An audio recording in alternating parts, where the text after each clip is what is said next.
Laura, would you like to come up?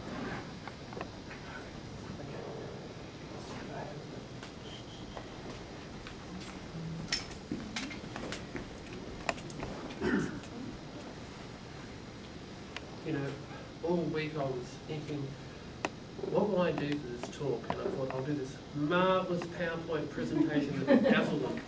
And in the end I decided not to, because I think I'd rather talk about things more than show you. What I had to show were nice, pleasant scenes, maybe at QC, queer collaborations and so forth. But the thing about events like that is the people there are all tolerant, or mostly we are, apart from certain political blocks, mostly tolerant, and it's preaching to the choir, preaching to the converted. I originally don't come from Newcastle, I come from Perth, and when I grew up in Perth, everything was terribly homophobic there.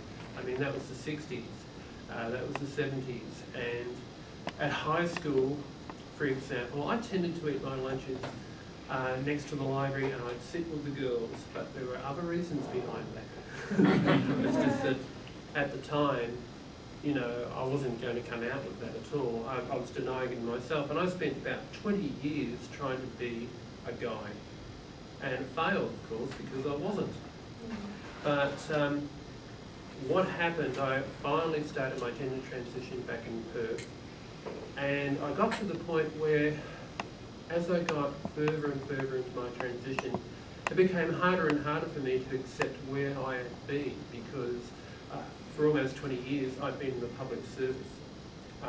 I'd been an unemployment assessor in the Department of Social Security, and then I worked as a publishing assistant in the Bureau of Statistics. And I loved that job. It was the absolute perfect job for me at the time, but it was still hiding. It was hiding in mediocrity. Because it wasn't who I felt I really was. And the longer that I went into my transition, I realised that I had to address these issues. There are other things too. For example, in the space of 1 week, I had a death threat from an internal telephone call. And at the same time, coming back from my Star Trek club, which I was the life member, I had another death threat from some idiot in a four-wheel drive. And I realised at the time that feelings of safety are purely illusions. You're not safe anywhere.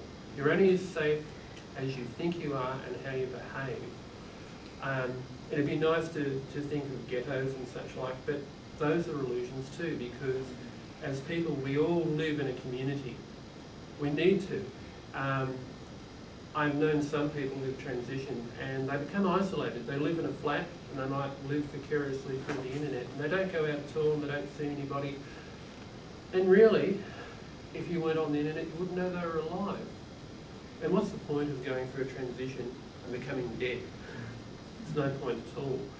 So this got me to the point where I decided that I was done with Perth, and I decided to do a geographical. And my geographical was to Sydney, to a hostel run by the Gender Centre. And that was both the best and the worst place that I've ever been. You'd think that everyone going through with issues of gender and transition and everything, it'd be the most wonderful supporting environment. No, it was a madhouse hostel, and it really was. Everyone was at each other's throats. I was suicidal at least once there, but something really good came out of it. At one point, after a really bad house session, all the counsellors decided to go on leave all at the same time. And I said to myself, there is no way that I'm going to stay here for a week while they go off on some course in this madhouse. And I popped into the centre. They said, well, we know people up in Newcastle. At the time, I thought Newcastle was a suburb of Sydney. Well, I can't find it by Gregory's. Where is it? And of course, it's up there. I came up and I stayed with a good friend, Ange. And Ange, it's a pity that Ange isn't here, and I stayed with her for a week. And I love Newcastle. For a year and a half before I did the geographical, I'd lived in Albany in Western Australia. And it's a small town, if you combine it with the Shire, about 30,000 people. And they pride themselves on not having one traffic light in the entire place. They've got huge roundabouts and everything.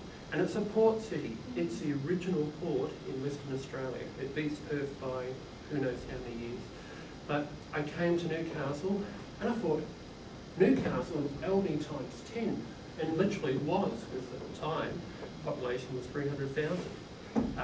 It helps having bureau education.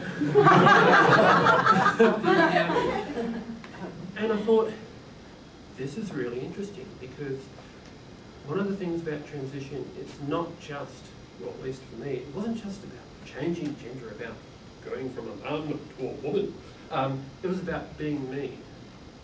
And being me was a woman, but also being me was an artist. And I dabbled in it for years.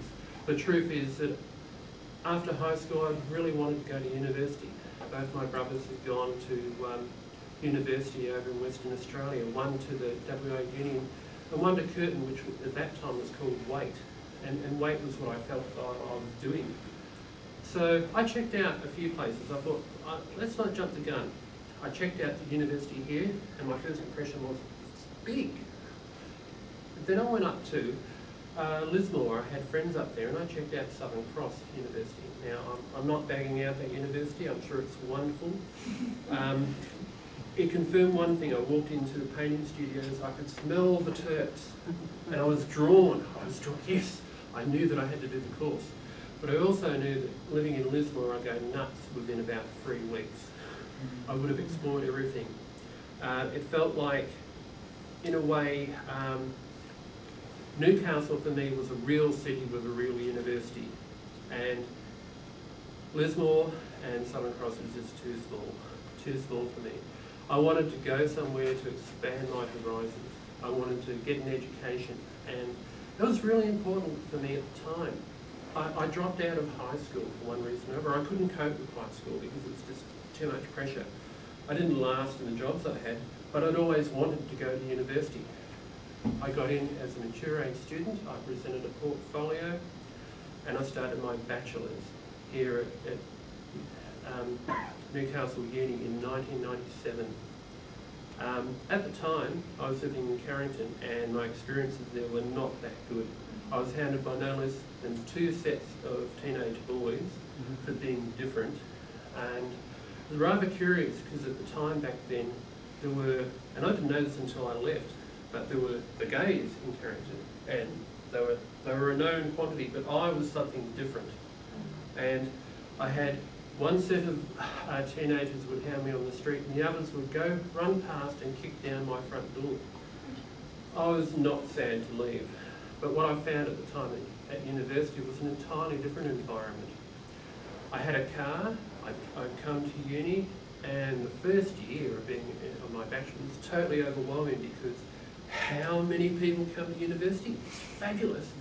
It was wonderful, but at the same time it was a bit overwhelming. Second year was not a problem. But I found, all of a sudden I found myself in what I found to be an environment that for me, respected me for what I could achieve and what I could study. That was the ideal. Now maybe it doesn't exist as such, but it's the ideal that I think we aim for or we hope to achieve. A turning